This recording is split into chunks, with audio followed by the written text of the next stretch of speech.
everybody, and welcome to another edition of Sunday Unpacked.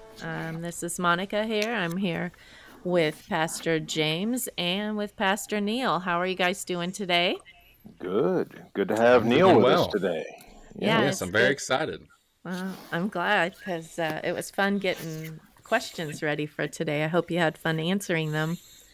Um, Monica, we might just say Neil, it's Neil Ferris, who's our oh, student yes. minister at Taylorville Yeah. Christian Church and does a fine job for us. And Neil preached on Sunday.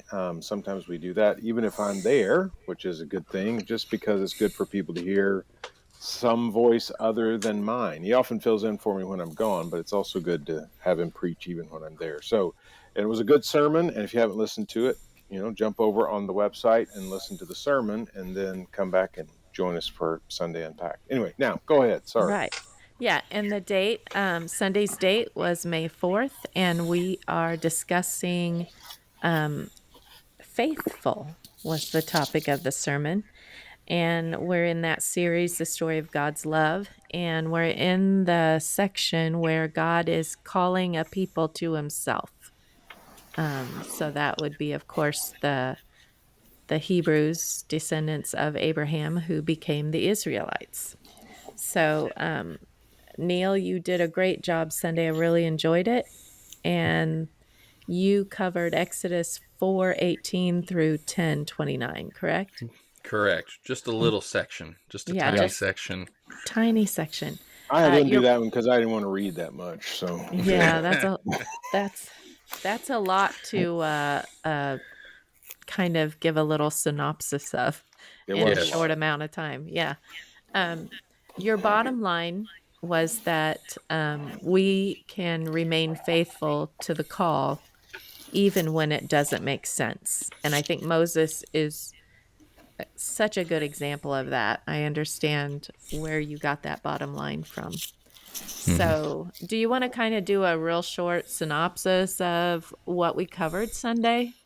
I Right. can. Yes, I Okay. can. So, Yeah. like we said, just a short section of Exodus, right? Quite a few chapters here, but we get to see a lot of Moses after the call God gave him, right? So, Pastor James left us last week with this call that Moses was supposed to have, and that we are waiting for calls, right? What has God called us to? And so we get to see in real time how Moses handles a call that was difficult for him, something he didn't want to do, right? He constantly comes up with excuses. We see him even in our text this week in chapter 5 say, why did you send me, right? Nothing good has happened to the people since you sent me. And so it's a I would say a crazy story. A lot happens in these chapters, but we see Moses has some initial doubts after meeting Pharaoh for the first time. Pharaoh works the people harder than he did before. But Moses eventually, I think, just catches on and decides, I'm going to trust here. I don't know what's going on. It's going to be hard. It doesn't make sense, but I'm going to trust. And we see through all the plagues that he just keeps coming back with the same message: "Let my people go. Let my people go. Let my people go." And I think I said on Sunday, I don't think Moses' polling numbers are probably all that popular with anybody in Egypt by the end, but he decides to stay with it, and he follows through to the end. And we left it kind of on an interesting spot, right? The story's not complete, but even in that moment, he's still going and saying, "Okay, I trust you here. You're gonna follow through." Yeah. So, have either one of you ever experienced a time in your ministry where remaining faithful to the call was either extremely difficult or frustrating or both? Well, not yet today, but um, So daily. well, no, that's not really No. fair. I mean, but there Yeah. have been moments. Yeah. I Yeah. mean, there have been Mm-hmm. times when it just didn't feel like it. I mean, it's Mm-hmm. just there's stuff going on that I can think of, especially times when we change things in church that maybe some people didn't like. And it was, I didn't want to force them into something they didn't want. And yet we had to make changes for the good of the whole church. And it's hard, and I didn't want to deal with that because I knew people were not happy. So yeah, there's definitely been those times. I'd say it's seasons, right? Yeah, That's yeah, probably a good that's way of fair. putting it, right?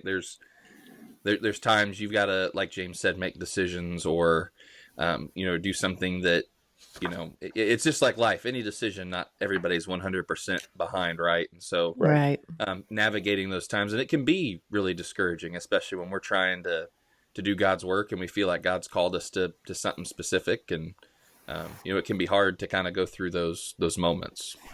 Yeah. I do it with Hope House about every other week. I'm like, Yeah. yes, this is I'm Mm-hmm. so excited and so encouraged, and then I'm like, I just don't know if I can do this. I don't know if I'm cut out or if I have. But God is so faithful. About the time I Right. get discouraged, something amazing comes along, or Mm-hmm. somebody just I get a phone call or a text or some sort of something that makes me want to stay faithful and be persistent and push on. So, um, and thank God I'm not 80. Right. Moses and Aaron were 80 and 83 when they followed the call to go to Pharaoh. And they're going, over the mountains and not through the Yeah. woods, but through the deserts and Right. wilderness. And, well, I guess the wilderness is the deserts, but it's Mm-hmm. just crazy to me how they were um, uh, the age they were and still did Mm-hmm. this. So, um, they went through the plagues. Mm-hmm. If it didn't affect them, they at least were watching it from a distance. Yep. Mm-hmm. And there were so many plagues. How long did the whole process take place of the plagues? Like this 6 chapters. Mm-hmm. What was the timeline? Do we know? We don't know for sure. I did some looking into this. Some people say 40 days, some people say a little longer. I would say probably the best way to say probably at most months, right? Not years, but probably Okay. maybe over some months. There's a couple plagues we have timelines, 3 days of darkness, things like that. But there's others we don't know how long that plague took place, or the time between the meetings between Pharaoh and Moses. But um, it could have been anywhere from 40 days to several months, probably. So we know every time Pharaoh or Moses went before Pharaoh and said, "Let my people go," or "This is what's going to happen," and Moses leaves, and then the plague happens, and then some things take place, Mm-hmm. like the Israelites get punished even more, Mm-hmm. their jobs get harder, Mm-hmm. and then Moses goes back. It seems like the severity or the difficulty in each plague increased. Mm-hmm. Is that true? Do they increase in severity as they go along? It definitely would seem like it, right? Or if anything, I Mm-hmm. think another way of putting it would be that it all gets closer to like Pharaoh's heart, right? Mm-hmm. The first few plagues, we don't really have a distinction between who it affected or who it didn't affect. It'd be easy to say probably the Nile affected everybody, right? It's the Mm-hmm. heartbeat, the lifeblood of the Egyptian Right. empire. But then as we get further on, there's certain plagues that only affect the Egyptians, like all the Egyptian livestock dying off, the boils that covered Mm-hmm. head to toe. That was just for the Egyptian people. The darkness we read only happens in Egypt. It was not dark where the Israelites lived. So um, it's almost like, yes, they're increasing in severity, but they're also getting closer to Pharaoh, right? They're kind of becoming Mm-hmm. more poignant, and God has been warning Pharaoh, like, you need to let my people go, right? These people Right. need to leave.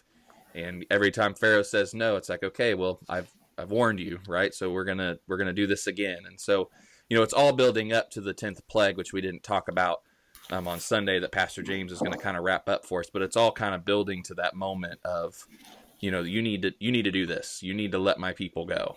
So the focus or the effect was very broad in the beginning, and then as it got down to the wire, it became more focused, more personal to Pharaoh. Mm-hmm. Is that what? Okay. Mm-hmm.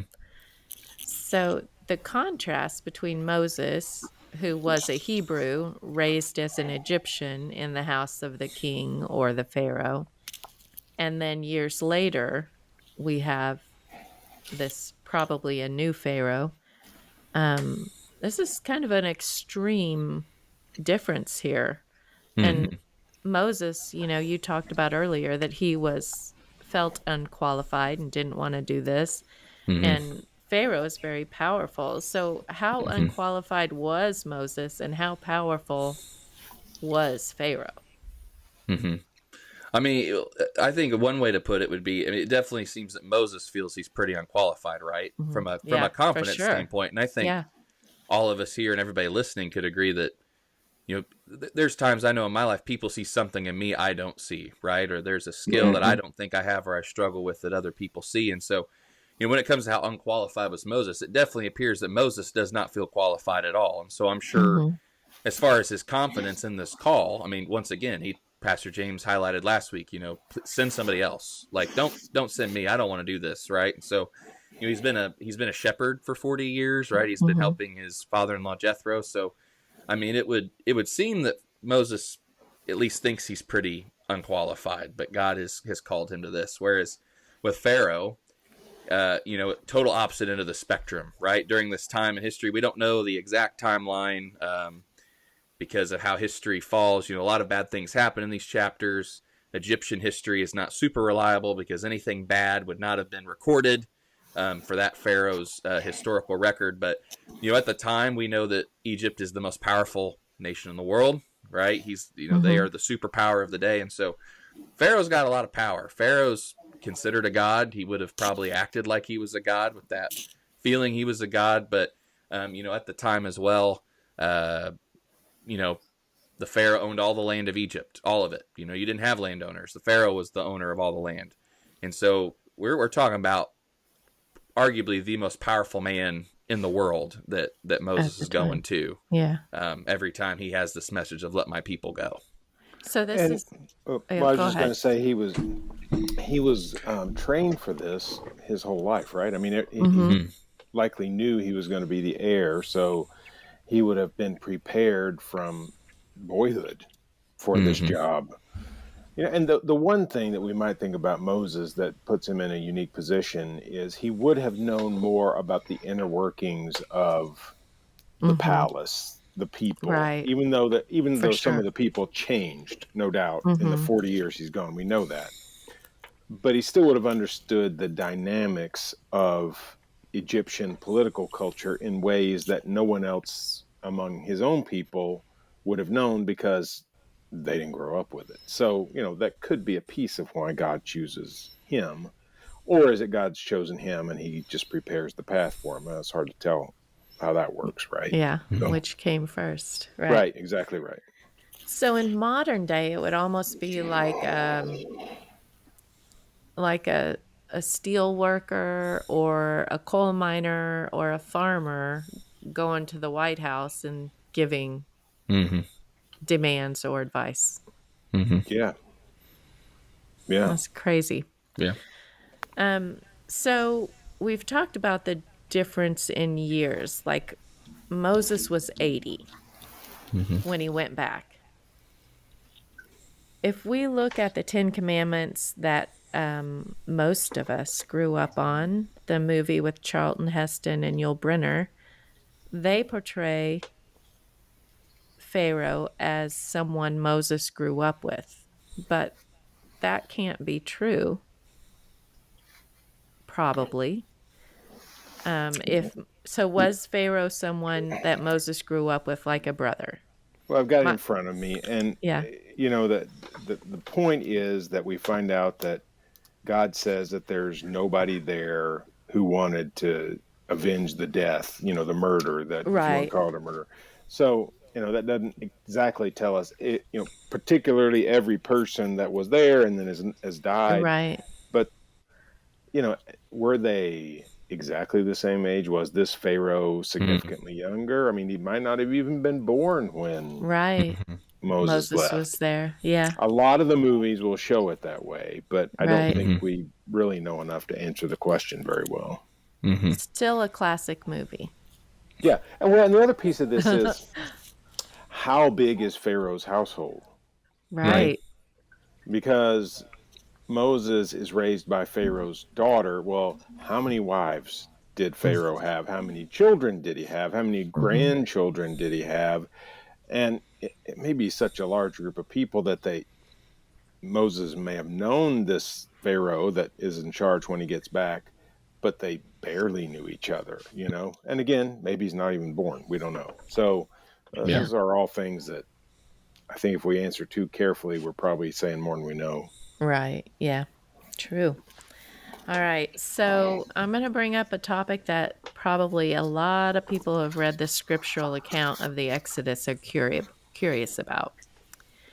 Multiple times in the text, we read that God was going to harden Pharaoh's heart, or that Pharaoh's heart was hardened, or Pharaoh hardened his heart. Did Pharaoh have free will here, or was he forced to be hard hearted? I think this is we were talking before we started recording, right? This is probably one of the Mm-hmm. questions people want to ask when they read this section of scripture, and it brings up questions about free will and what that means for everybody, right? And so it's interesting because I kind of missed this for a long time before I read this, but we read through the first 5 plagues that Pharaoh hardens his own heart. It says that he hardened his heart. It doesn't say anything about God hardening his heart, that Pharaoh hardened his own heart. And so, back in Exodus 4, it talks about, God tells Moses, I'm going to harden Pharaoh's heart.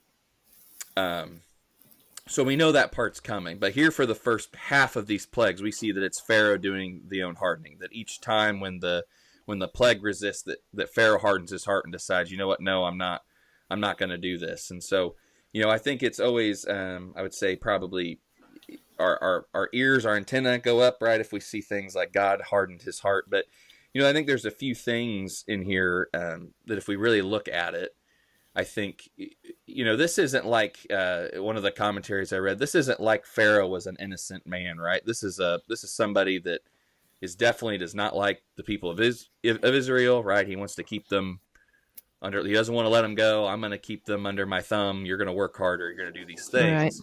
But the other thing is, I think we need to remember, at no point do we see Pharaoh come out and say something like, yes, you guys can go free. You can take all of your people. You can take all of your belongings, and you guys are free. I'm going to let you guys go. So it's, there's never a part where Pharaoh comes to that conclusion and then God's like, haha, nope, I'm going to trick you, and you're going to keep doing this even though you don't want to. Mm-hmm. It's Pharaoh has the choice, right? And God has warned him, you need to let my people go. Right. And each time he comes up with this idea of, no, I don't want to let the people go. And something else that I think is interesting, if you look at it, each time we see Pharaoh kind of slowly starting to relent, or it seems like he's going to come to his senses, it's almost like he's trying to barter, or he's trying to negotiate a deal. Mm-hmm. Like, yes, you can leave and worship, but you need to stay in Egypt. And, well, that's not what God said, right? God said, you need to let my Mm-hmm. people go. And so even then, it doesn't quite seem that Pharaoh's going to come, to that realization or that decision of, hey, you guys are just free. And there's one spot in particular, and I'm gonna make sure I read this right. So I'm gonna find it, make sure I read it right. And it's here. It's after the 7th plague, so it's after the hailstorm. The hailstorm has been falling. Pharaoh asks Moses to go ahead of him. And so this is what it says. Pharaoh sent and called, this is Exodus 7:27. Then Pharaoh sent and called Moses and Aaron and said to them, this time I have sinned. The Lord is in the right, and I and my people are in the wrong. Plead with the Lord, for there has been enough of God's thunder and hail. I will let you go, and you shall stay no longer. But then it says, this is Moses' response. Moses said to him, as soon as I have gone out of the city, I will stretch out my hands to the Lord. The thunder will cease, and there will be no more hail, so that you may know that the earth is the Lord's. But as you and your servants, I know that you do not yet fear the Lord. So clearly, even as Pharaoh is asking him, hey, I have sinned, I have made a mistake, even Moses can tell, no, Yeah. you're not really repenting. Like, this isn't true. You have not, you don't fear the Lord. You don't understand what that means. And so, I definitely think and I'm gonna let Pastor James help out here too. I definitely think Pharaoh had free will, because we Mm-hmm. see it through a lot of that he hardens his own heart. But at the same time, Pharaoh just never gets to that point where we really see him say, yes, you can go. I know this has been in the wrong, and you are free to Mhm. go. Just one quick note. I think you said that was Exodus 7. It's Exodus 9, just in case Exodus somebody 9. Yes. tries to look it up. But exactly as you read it. Yeah, I would echo just what you said there at the end. I think Pharaoh has free will. I think he makes this decision. I think he has a hard heart. In fact, occasionally that's the way it's worded: is that Pharaoh's heart was hard. Here's a man with a hard heart, and God used this man to show his glory, right? To show what he could do and to convince both Israel and Egypt that he was at work in all this. But if Pharaoh had decided somewhere in the midst of all this to repent, I don't think God forces him to sin. In fact, Mm-hmm. we're told that in the New Testament. James talks about that. It's not God who does that. In fact, no one can force us to sin, but God doesn't even tempt us. So the point is, God knew the character of this man. God used the character of this man, and yet he still has free will all the way through to choose whatever is right. He's just the kind of guy who's never going to choose what's right, because that would mean saying someone else is in charge. Right. Mm-hmm. And he Yeah. doesn't want that. I mean, he doesn't want Right. Yahweh to be in charge. He's in charge. He's used to being in charge. He's raised knowing he'll spend his life in charge. So to submit himself to the God of the Israelites is not going to happen. Well, Right. and I think a key word there too, you said the God of the Israelites. Pharaoh is considered a god, right? So now not only Right. are you Yeah. saying I'm not in control, but this other god is more powerful than me, Right. is more powerful than our gods, that, we need to relent and let these people go. Right. He's not interested in that. That's right. No. And it's interesting that you said that, Neil, because if we look at their culture, their gods, and Pharaoh being one of them, the people gave them gifts and offerings to appease them to get what Mm-hmm. they wanted. And so a lot of Pharaoh's words and actions seem to be trying to get more from the Israelites and more Mm-hmm. from the Mm-hmm. Israelites' God. Oh, yeah, I'm sorry. Go tell your God that I'm sorry and take away the hail. Go tell your Mm-hmm. God I'm sorry and I'll do this. And, God said, I think Romans 9 says that um, for this very purpose I have raised you up, that I might show my power in you, that my name might be proclaimed in all the earth. And that was Paul talking about God speaking about Pharaoh. Right. That it was Mm-hmm. Pharaoh was in that place of power because God knew his heart would be hard Right. and that he would have a God complex, that he would have control issues, and that he would not relent until he was absolutely broken and forced to do so. And I think Moses recognized that Pharaoh wasn't in that place. Right. And truth Because be told, these men who became Pharaoh were raised to be that way. yes, and Mm-hmm. and that was their Pharaoh, like Neil said, was their God. It Yeah. was, there were other gods that they served, but Pharaoh was considered a god himself. So it Right. just, you have to look at the culture and not look at this through our 21st century Western eyes, but Mm-hmm. look Correct. at it where they're at. So, all right, now that we've tackled that difficult topic, how about if we go through the chapters and kind of ask questions of in each chapter regarding Moses' faithfulness and God's responses. So we'll Okay. start in chapter 5. This is where Moses goes before Pharaoh and things kind of worsen for the Israelites. Let me see what my topic. They were making bricks without straw. Mm-hmm. So Mm-hmm. it was not easy. And then the foreman got mad because their job was harder. Mm-hmm. And when they said, what are you doing to us? Mm-hmm. Basically, why are you? leave us alone, Moses, and let us Mm-hmm. just go back to before, you know. Mm-hmm. How does the response of those Israelite foremen to the increased hardship, how does that reflect the challenges of leadership during a crisis? We talked a little bit on Sunday, and like I said, as we finish the story of Moses, we're going to see it more. But God and Moses have a very unique relationship, right? Mm-hmm. We're gonna see Yeah. more of that. And the best way I can say it is that nobody else in the Bible has a relationship with God like Moses has. It's a very Mm-hmm. special relationship. It's unique.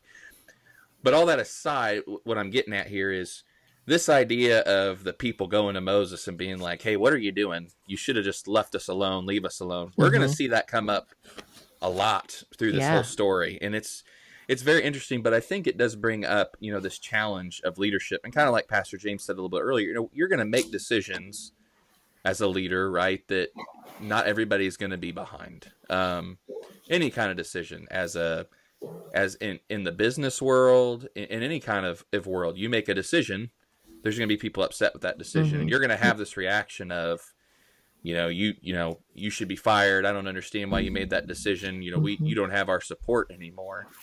And I think it also highlights, it's easy to lead when it's easy, right? Right. Before that, it was easy for For Moses to sure. go to the people and say, "Hey, God's gonna Yeah. deliver you. God, you got Look at all this." these signs and miracles. Correct. Yeah. And now it's not going right, right? And Right. we talked about on Sunday the brick making, and the basically the thought that Pharaoh has is these people have too much time on their hands if they can come up with this wild idea of needing to be set free to go worship. And so, for Pharaoh, this is just, you guys are lazy. Like, you guys got to pick Mm-hmm. up you're serving us. We're not serving you, kind of a mentality. But for the people, it also shows, and we're going to see it again. Just a little pushback to God's promise, right? And they're just gonna, God judge you. This idea of it was better before you got here. You've made a stink in the sight of Pharaoh. Those are some pretty Those pointed are words. very strong. Yeah. Yes. Um, James, anything to add? Well, no, I don't think so. I Okay. mean, it's just this sense that, like Neil said, I mean, it seems like when you step out and do what God has asked you to do, that it ought to be easy, but sometimes it's not. And that Right. was the way it was for Moses. I mean, it feels like, well, God asked me to go talk to Pharaoh, and well, Pharaoh should relent. Well, that's not the way it worked. I mean, it was difficult from day one, and it's sometimes hard when it's that way because we're like, well, why is it this hard? But I think Neil covered that a good bit in the sermon, and that's the whole point, that Yeah. Moses remained faithful even through Right. Even all when it was that. hard. Yeah, So, how does this whole story challenge your understanding of God's timing? Well, I think God would look at us and say, "What is, what time, right? God's right, time and our time is totally different, right?" And Yeah. so, I think it's kind of going with the last one. We want God to act right now. Mm-hmm. We face things in our life. We want God to answer our prayer right now. We want him to, God, you've called me to this. I want you to show me the next steps right now. Like, I want to know right now what we're doing. But, something about God's timing is it's a mystery to us, right? We don't understand it. We don't understand why he works when he works, and how he works, because his concept of time, and we're talking about somebody who's always been there, right? He's he's Mm-hmm. he's been here for forever. So, our life, right, 75 to 100 years on earth is just not even probably a blink for him. And so this idea of time, and we want him to act right now, but as we see with Moses' story, Moses, I think, wants him to act right then. God, why have you sent me? Like, ever right, since I've come here, Mm-hmm. everything has gone wrong. And Right. God's like, look, this is still the plan, this is still the call. And patience, right? You just need to be, it's going to happen. And so, I think that's hard for us when we're in those moments, like we talked about on Sunday, where our faith is shaken, where we feel like the storm is closing in around us, and we're holding on with just our fingertips. God, Mm-hmm. where are you at right now? And it's like, I'm still here. You just got to hold on. Like, we're going to get there. And the 23rd Psalm that I talked about at the end, I think it goes beautifully with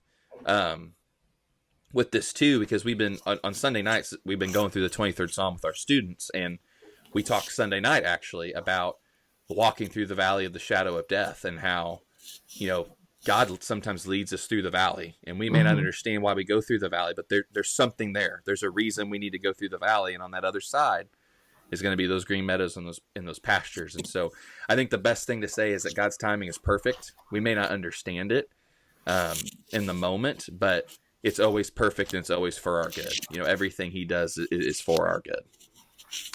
I think that is very true. And I think we have to look at this again in the culture of biblical timing and in the Western culture where we live by a clock and a calendar. Right. And we kind of put our spiritual lives and our, I guess, our serving and our commitment to Christ on a, a calendar day or God, I'm going to pray about this. And if you could just tell me in 6 months, 5 days, and 3 hours that the answer is going to Mm-hmm. come, then I can be Hmm. faithful. Mm-hmm. But just not having that and just living in faith in every moment and living each moment in faith and doing the job that they're supposed to do right now in this moment instead of planning for forever, which we do need to make plans, but we have to live right now, if that makes sense. Mm-hmm. So I don't know. It's very good. Um, see, how will this chapter encourage someone who feels like their efforts to follow God's plan only lead to more trouble? Well, I think the first thing we can say is you're not alone, right? I Right. mean, there's plenty of Hmm. us that feel that, but you look at all these. I mean, we've looked at Abraham and we've now looked at Hmm. Moses, and both these men, right, have, you know, the plan just does not go smoothly, right? You know, Abraham Yeah. listens to God. We see everything that happens in Egypt, and everything else, and the having to remain faithful. And now we see Moses, same thing. He's trying to follow God's call, and it just seems like it's getting worse. And I would feel, and maybe Pastor James will correct me here, but I would like to feel comfortable enough to say that if you look at a lot of these people, these heroes of the faith that we look at, people like David, you know, nothing really ever goes just exactly smoothly perfect, right? There are things that go wrong where it seems like, man, this story cannot get any worse. You think Any about Daniel. worse. Daniel's another one Yeah. that stands out to me, that, you know, he remains faithful and he's thrown in the lion's den, right? That's Right. probably not, I don't know about you, but if I was getting thrown into a den of lions, I'm not sure I would really feel like I was having the best day ever. That Right. probably would not be on the Exactly. list. But,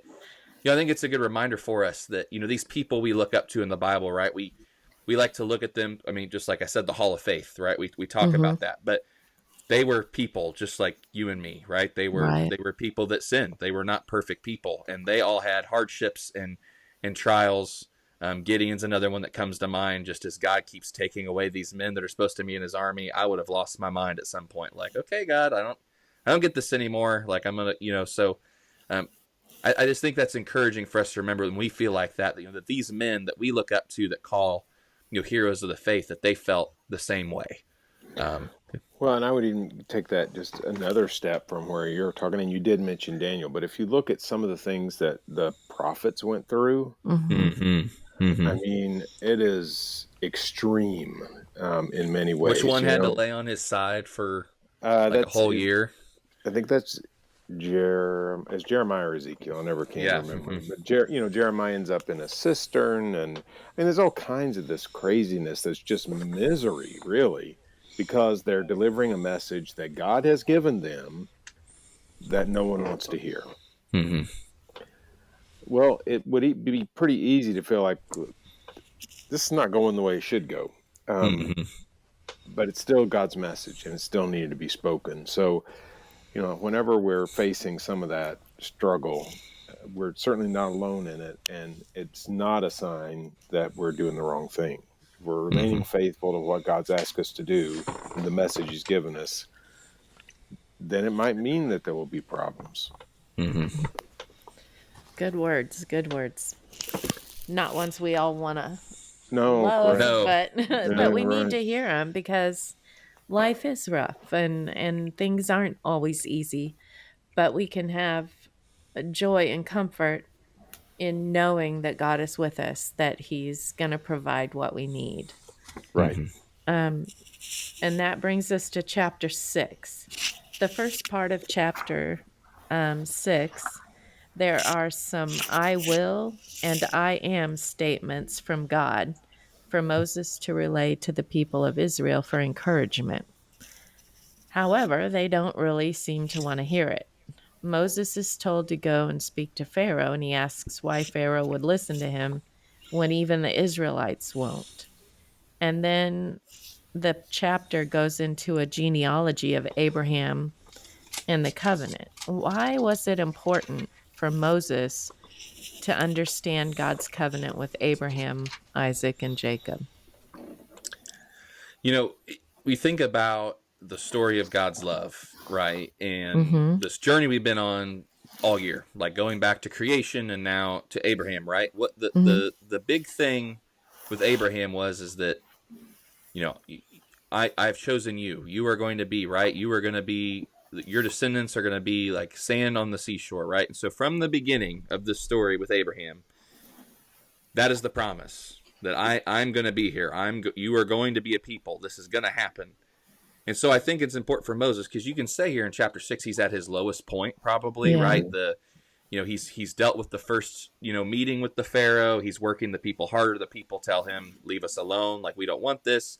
He repeats this call of God to the Israelites, and they're disinterested. They don't want to hear it. And so for Moses to hear, Moses, this has been the plan from the beginning, right? That Mm-hmm. I am going to see this people. And I'm sure we talk about moments that don't make sense. I'm sure Moses was sitting there going, this makes absolutely no sense to me, right? Like, Yeah.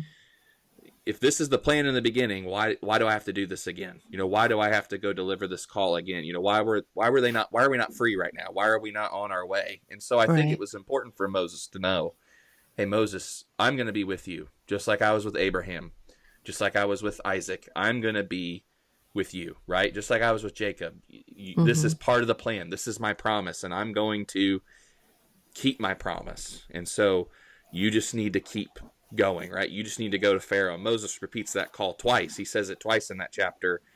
If these people won't listen to me, then why is Pharaoh going to listen to me? But God is still like, I'm with you. Like, Mm-hmm. I've made this promise with you.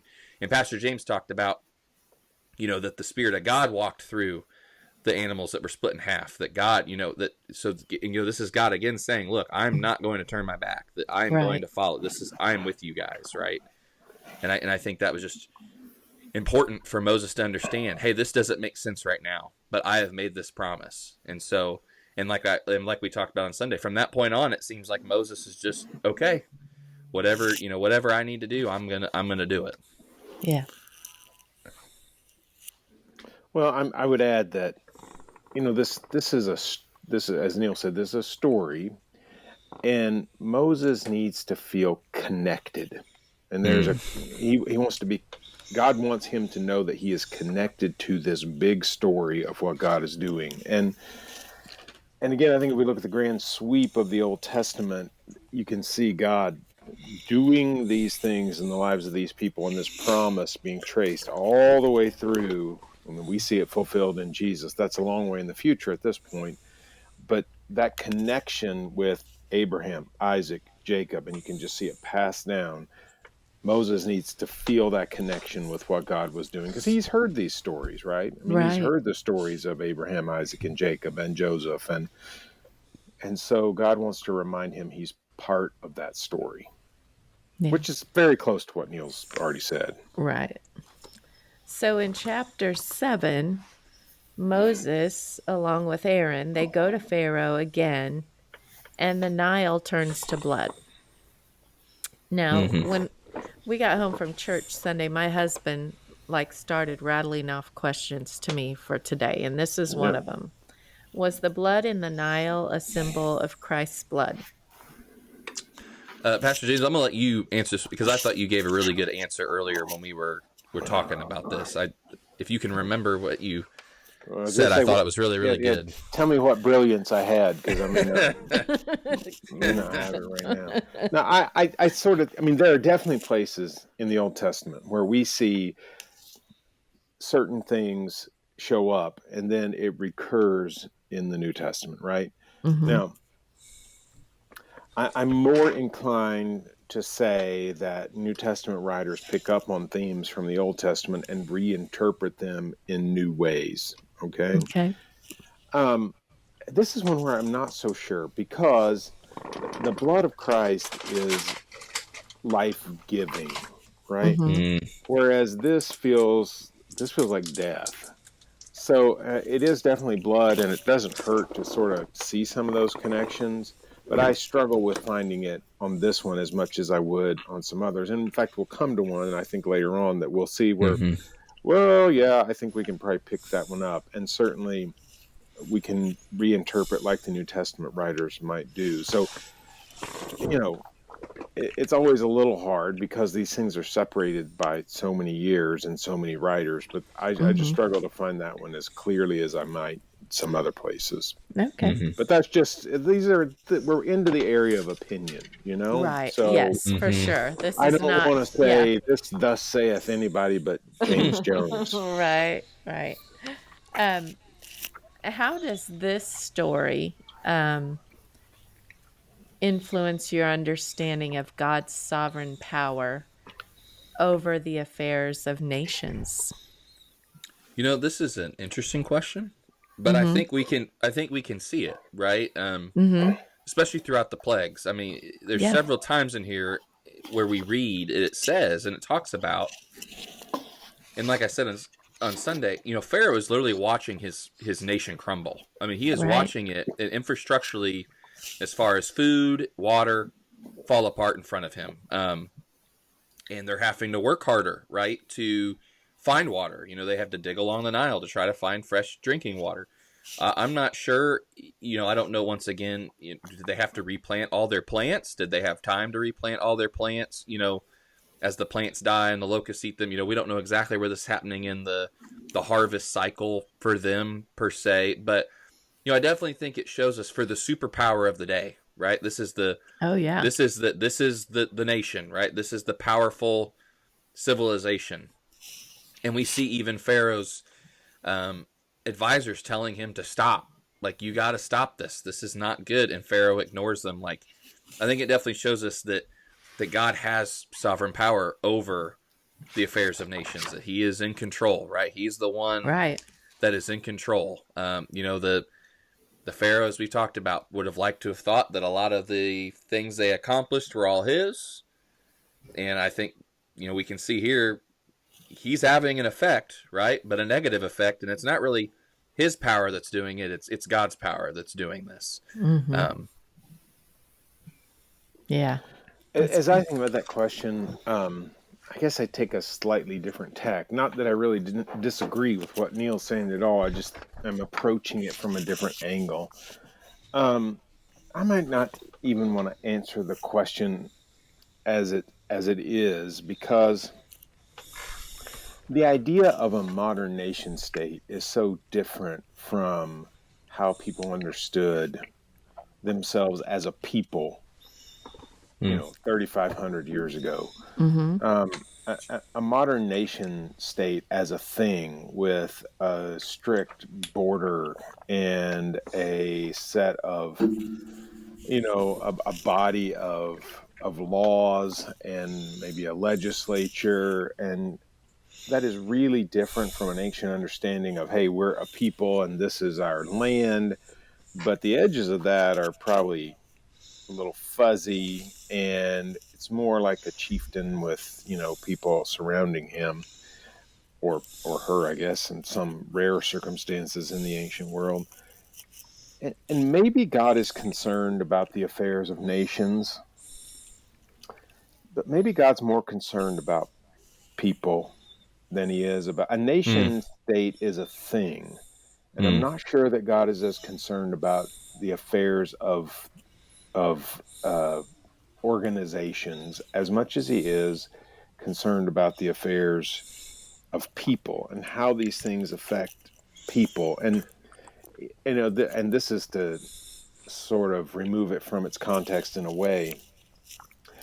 But if we sort of think about that in terms of how Jesus might look at that, Jesus was concerned about the kingdom of God. Jesus seems almost Mm. not concerned at all about the Roman Empire. Mm. I mean, it doesn't seem to enter his conversation. And he's much more concerned about God's reign on earth through him and what that entails and how people can participate in that. So, I mean, does God have power over the affairs of nations? I have no doubt the answer to that question is yes, Mm-hmm. absolutely, which is really what Neil was getting at. But I'm not sure if he's as concerned about that as the welfare of people and those made in his image and Jesus' reign over all humanity. I think that's the lens through which we see those things in the New Testament. You know, I've often said, you know, Paul doesn't seem to think that if we just had a different emperor, things would be better. Mm. In the New Testament times, he seems more concerned about showing people who Jesus is and Jesus reigns. So it is just a slightly different, it's a subtle difference from what we're talking about, but maybe one worth thinking about as followers of Jesus. Mm. Very good point. Very good point. Um, I like that. It made me think. Okay, moving on to chapter 8. Frogs, gnats, and flies. Is Fun. that I know. You lost me at frogs. I would have Yeah, been right. gone. I would not have gotten to the 5-star gnats. vacation. Yep. Yeah. Um, is there significance in each of these plagues? Do they symbolize anything? So this was actually something that I just could not find a way to fit into my sermon because we would have been here for a long time. Uh-huh. But something that's very interesting about each of these plagues Mm-hmm. is each of these plagues almost kind of, I don't like to use the word attacks, but is pointed at an Egyptian god. And so we talked about the Okay. culture, and Yeah. they have many gods, and Pharaoh is one of the gods, and they pray to appease their gods, right? So everything goes on. But each plague, there's an Egyptian deity that is tied to each step of these plagues. And I think it is, we talk about it kind of tying into like God's sovereignty, right? But that God Mm-hmm. is the true God. He is over all of Mm-hmm. these other gods. And so each and every plague, all 10 of them, um, are focused at a different Egyptian god. And so like one of the ones that people that like history might remember is Ra as the sun god. That is kind of one of the more well-known Oh, for the Egyptian gods. darkness. But for the Yeah. darkness, day 9, Yeah. that is right there in a point at Ra, the sun god. And so each one, so even the Nile, they have a god that was over the Nile. So each and every plague is pointed at a Egyptian god, and is, you know, once again, you know, God is the one true God. And I don't find it a coincidence necessarily, you know, but Pharaoh asks Moses, who is this Lord? Who is this Yahweh that you speak Mm-hmm. of? And he's definitely letting them Because know right now, here I am. yeah, This is who I he's am. I am God over all of this. This is, showing his power over all yes. the Mm-hmm. gods that they serve. That is Yes. amazing. A god of That's good. frogs. That's just, yeah, I Yes. like that. But I'm gonna have to go through that and find out. Do you have I a have a really link? cool, I have a really cool diagram in one of my study Bibles. And so maybe I can get a picture to Pastor James. We can post a picture Yeah, that would be uh, good. At on least our in the Facebook post, comments or or in our something. comments Yeah, or something. yeah, that would be But great. I've got a really good. It just shows the plagues of Egypt, what each plague was, and then the Egyptian deity that is tied to the Nile or the gnats or the frogs Good. I or want whoever to that see is. that. Yeah. All right. Well, let's move on to chapter 9 and look forward to seeing that picture on the Facebook page or the link in the comments, Mm-hmm. something like that. Okay. Livestock, boils, and hail. The plagues have progressed in severity. Now they're going to affect Egyptians, but not Israelites. And then they're going to progress to Pharaoh personally. So Exodus 9:15 and 17 says, "For by now I have put out my hand and struck you and your people with pestilence, and you would have been cut off from the earth. But for this purpose I have raised you up to show you my power, so that my name may be proclaimed in all the earth." You are still exalting yourself against my people and will not let them go. So, what does the distinction made by God between, I guess it would be more Pharaoh and the Egyptians versus the Israelite um, livestock in the Mm-hmm. plagues? What's Yeah. that say about God's character? You know, I go back to kind of what we talked about a little earlier. And what I mean is, you know, God's call is to let my people go, right? That's what Moses has been saying. Let my people go, let my people go, let my people go. And as these plagues progress, you know, they're starting to kind of point at Pharaoh, right? They're starting to kind of almost get tighter, kind of pointed at him and like, okay, you know, these are going to hit a little closer to home. These are going to hit a little closer to your people. My people aren't going to be affected by this. And, you know, it's all building up to, we talked about this before we started today, it's all building up to the 10th plague, which is the death of the firstborn, which I'm glad I don't have to preach over. James can preach over that Mm. one. But, um, you know, I think, again, it's showing us that God cares about his people, right? He cares about his people. And he is telling Pharaoh, we're not going to settle for just being able to worship in Egypt. We're not going to settle for leaving our flocks behind. I say, let my people go, and that's what needs to happen. I don't know if I'm on the right step there, Pastor James, or not, but you know, it's definitely in my mind he's sending a message to Pharaoh. It's hitting closer to home. It's not just affecting a wide range of people now. Now it's affecting, you know, not God's people, not the people that you have enslaved, but your people, Mm-hmm. Right. the people you are reigning over. Well, I think when you recognize that, Moses predicts these things will happen, and they do, and that shows the power of God at work. And then when God can selectively choose how these things are Mm, going to happen, that only displays God's power more clearly. So I think that's part of it, is for Pharaoh to see this is God at work, and it's going to hit home more and more as we go through this. So I think all those things together are pointing Pharaoh to the power of Yahweh that he just doesn't want to admit. And that he definitely is more powerful than all their gods. Right. Um, Two more questions for chapter 9. How can we recognize when our hearts are becoming hardened? oh man, uh, you know, that's a tough one too. See, I think Mm-hmm. you guys just picked the tough questions because I was Mm. Should on always this week. ask tough questions. You know, I think I think that's, you know, working with our students, you know, and we've been going through the 23rd Psalm, like I said, you know, we talked about Sunday night, a few nights ago now, that we often want to be in the driver's seat, right? Because the question we've been asking our Hmm. students is, who is your shepherd? Who are you letting lead you? And a lot of times, I don't think we want to be led by anybody. We want to be the Right. one to make the decision. And so I think sometimes we have to stop and ask ourselves in our life, okay, am I listening to God's call, or am I listening to my call? Am I calling the shots, or am I allowing God to call the shots? And just like we talked about with his timing, right? It's hard to sit there and say, you know what, God, I'm going to trust you. You know, it doesn't feel like anything's going right now, but I'm going to trust you. But I think it's easy for us to harden our hearts and be like, you know what, no, I know the way. I know what's best Mm-hmm. for me. Or, you know, I don't want to do that right now. You know, just kind of like Pharaoh. I don't want to let you go. I want you here. I want you to do our work. Um, and so I think sometimes it's just taking a breath and stopping and just kind of, you know, self-reflecting. Okay, where am I at? How am I responding? You know, those kind of things. I think when we look in our hearts and, do I have compassion for the people around Mm, me? Or am I just concerned about what's good for me? Am I feeling any of their pain, or is it just about my personal advantage? And clearly, Pharaoh has little concern for the people of Israel, but he doesn't really mm-hmm. have much concern for his own people.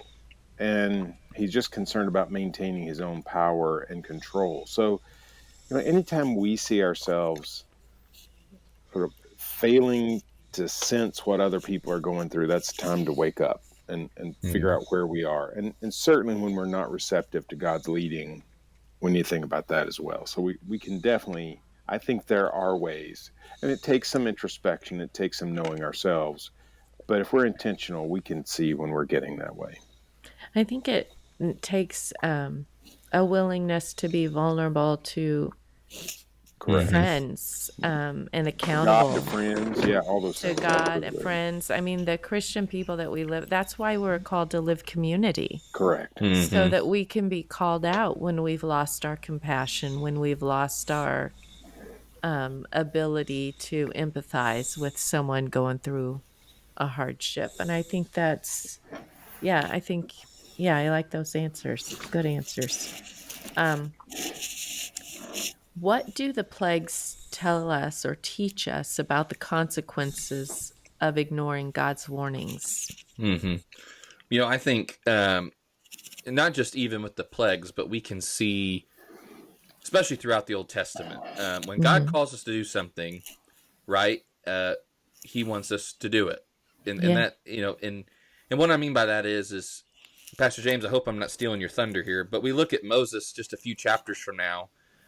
He's told to speak to a rock to have water come out of it, and he strikes a rock, and because of that, he doesn't get to enter the promised land. Right. And some people look at that and say, well, that's kind of harsh, but it's more that idea of like, but God, what did God tell him? And we in our staff meeting today, we talked about the knowledge of good and evil, right and wrong, because we're in Genesis right now going through as a staff. So we're at Adam and Eve in the garden.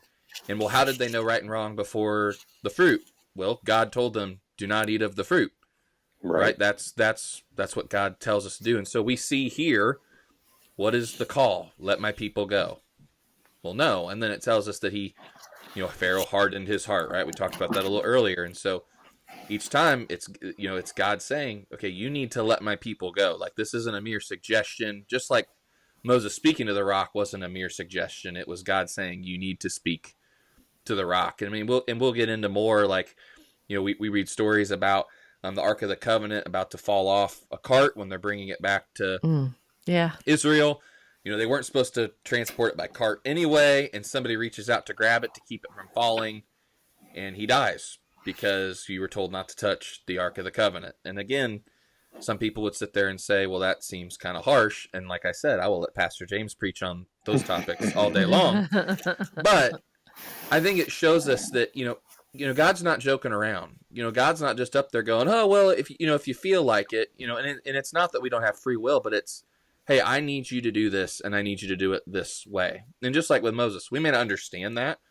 In Moses' frustration, he probably didn't understand why he needed to speak to the rock, but he was frustrated, so he struck the rock. But that wasn't God's call. God tells him, you need to speak to the rock. And so I think it just shows us that we need to take God's calls on our life seriously. It's not like God playing a game or joking around with us. He's serious. Yeah. He wants you to listen to him and trust him and follow him because he loves us. All these things he does is because he loves us.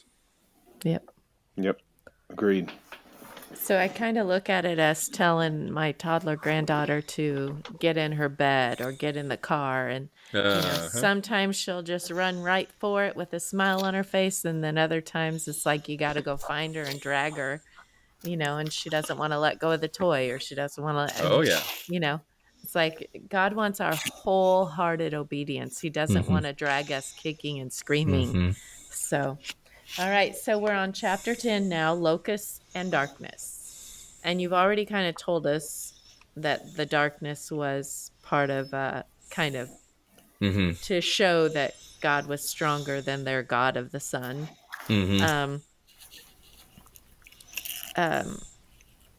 What was the significance of the locusts?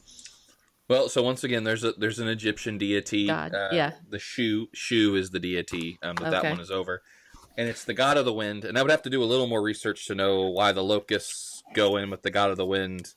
You'd have to get into a little bit of the Egyptian side of that and just exactly what that deity was over and all that. But so it's that. It's one, right? That's another Egyptian deity. But, the other thing is, I love the way Exodus writes it because it basically says the locusts take care of anything that's left standing, Mm. any crop or growing thing that is left from the hail.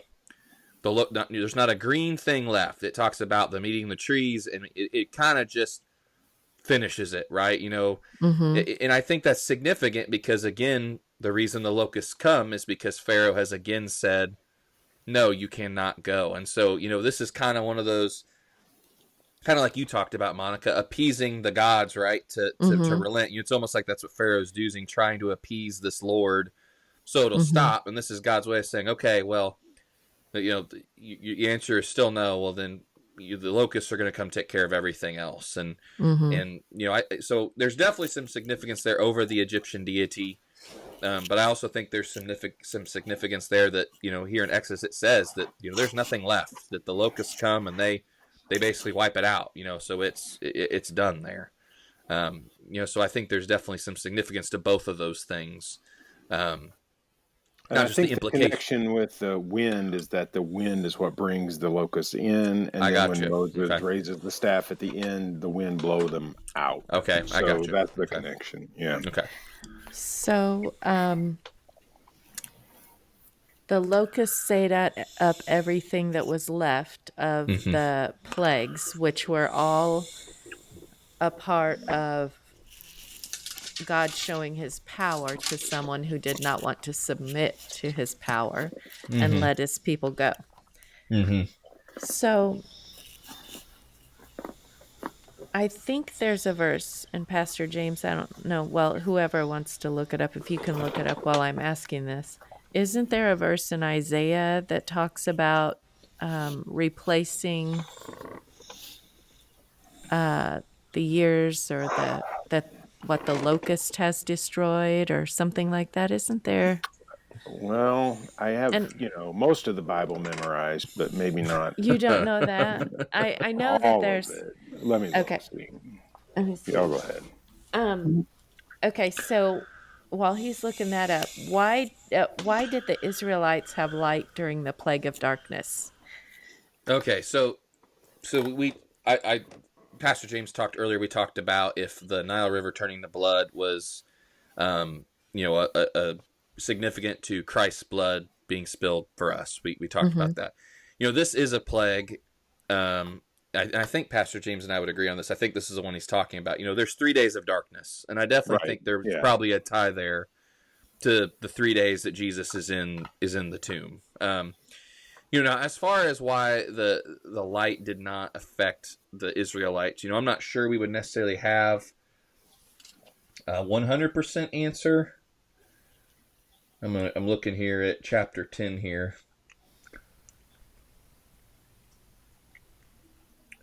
But I think again, I said something on Sunday.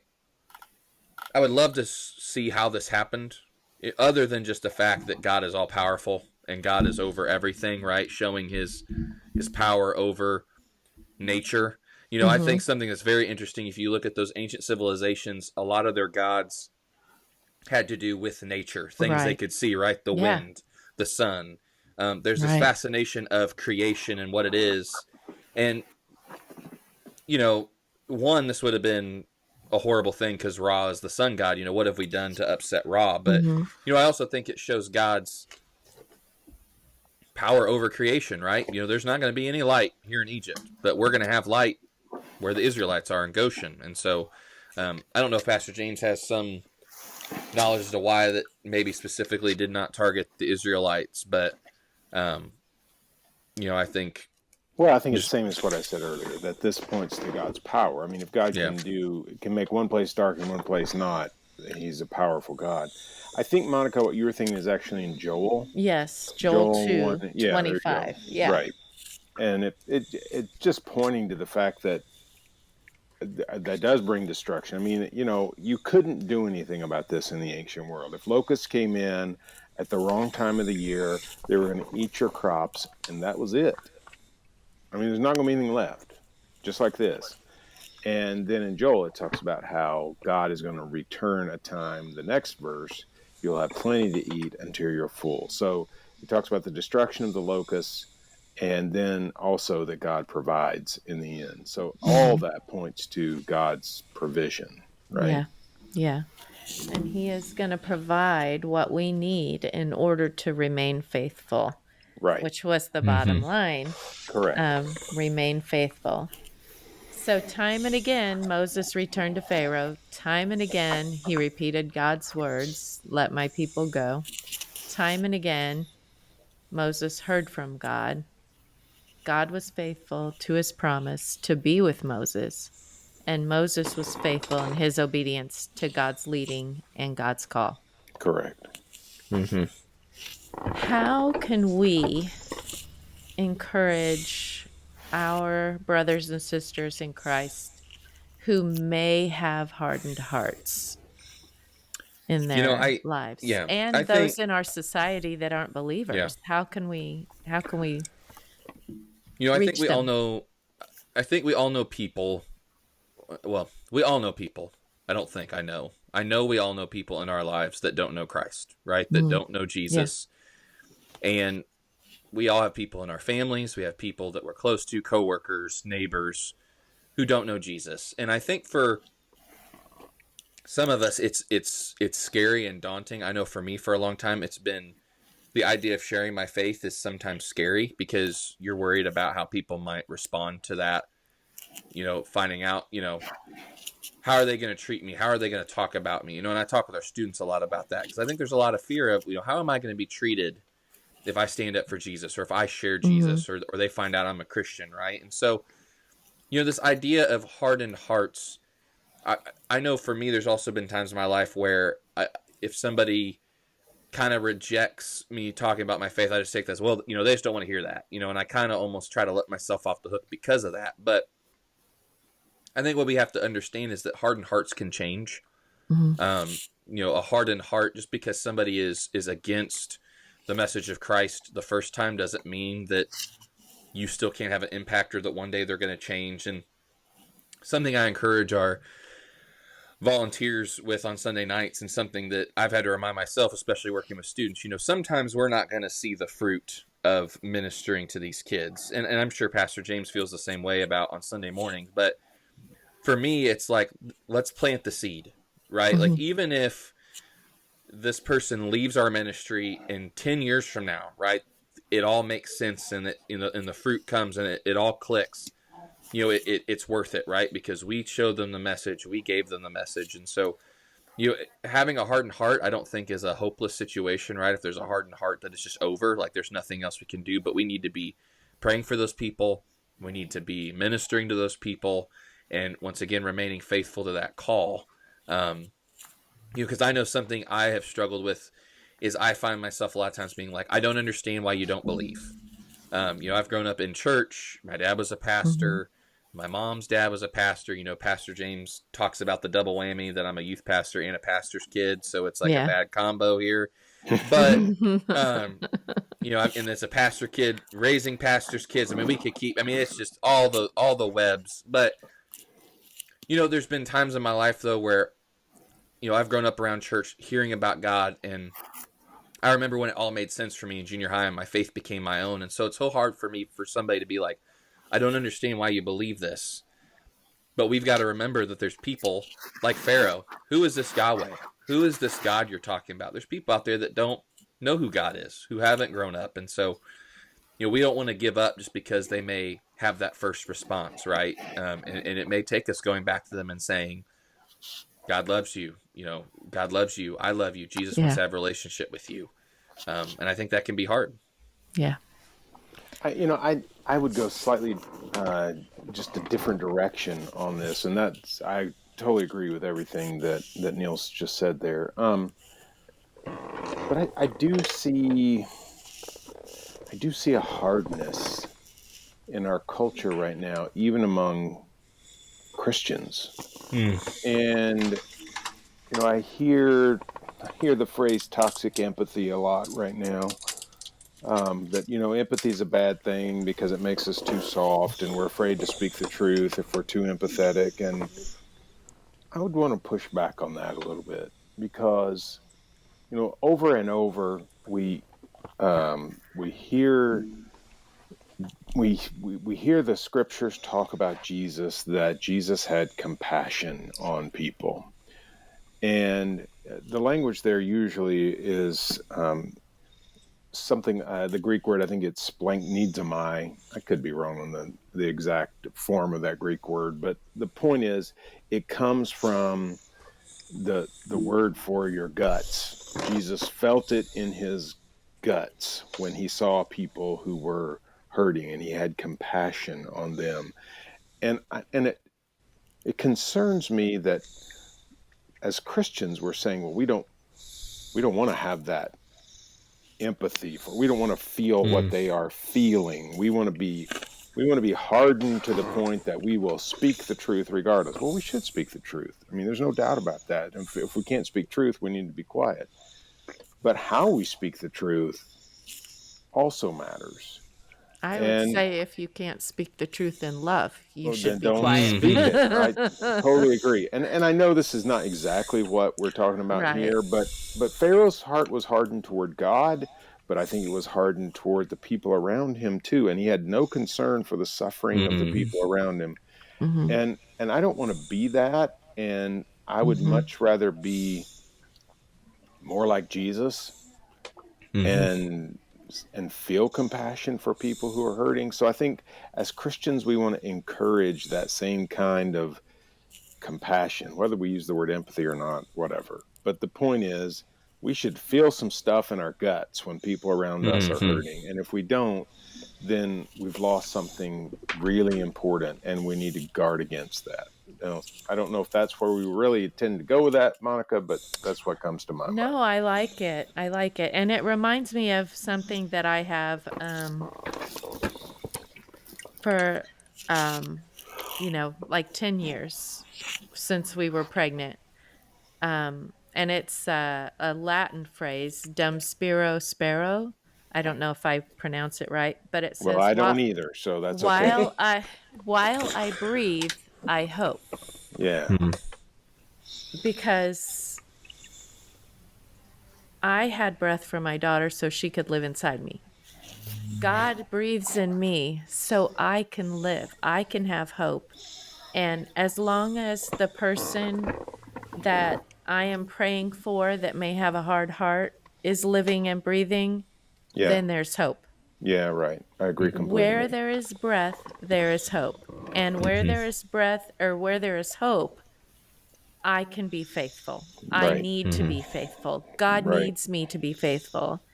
So, yeah, while we breathe, let's hope and be faithful. While those that have hard hearts that we think are never going to turn or that are never going to submit, that are never going to find uh, empathy and love and compassion or grace and mercy through Jesus Christ, while they have breath, we are called to be faithful Yep, to them, to the hope that God can reach them right. through Agree. us, through someone else. So I don't know. I think it works. I think it works. So, and it encourages me because, I haven't gotten this right all the time. None of us have, but Correct. there is hope because we're still breathing.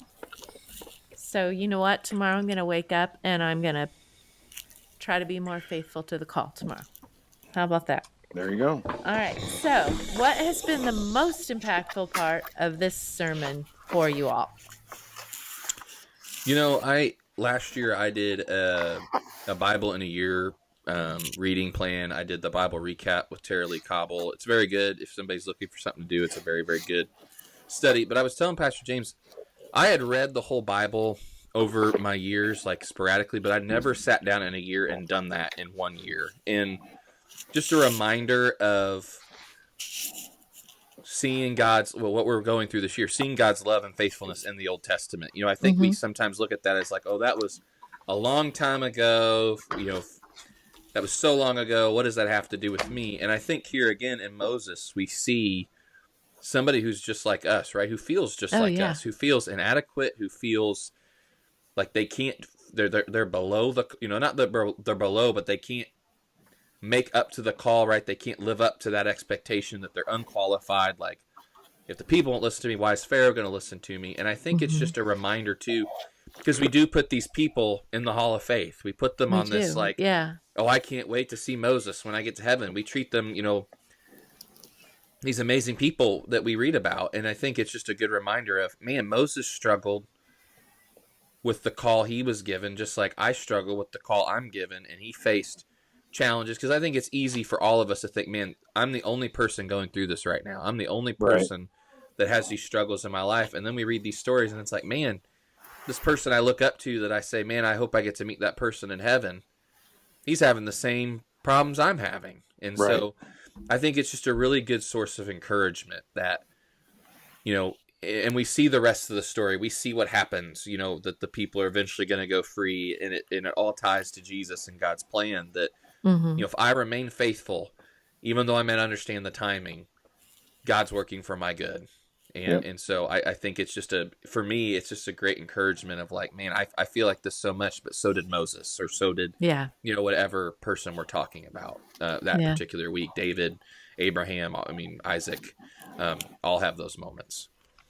Yeah, for me, it was the sense that Moses remained faithful, not just in the face of Pharaoh, but in the face of his own people being unhappy. I mean, he really was unhappy. I think it was a good point you made that everybody around him is saying, "You're an idiot," And I mean, Mhm. maybe there are times we feel that way, or at least it feels like a lot of people are saying that, and yet God had called him to do something, and he continued to do it. And I think that's a good reminder that, even when things don't feel right, if we're doing what God's called us to do, then we're in the right place. Mm-hmm. That's great. That's great. I hope everybody has enjoyed this podcast today. I know I have enjoyed it very much. It was great having Neil with us Yeah, today. it was good. Yeah. Well, I'd be Next week. happy to come on whenever you guys would like. All All right. right. We'll bring you on. All right. So we didn't get any questions really this week from anybody. So I just want to remind you all of the number again that you can text your questions to 404 565 4498.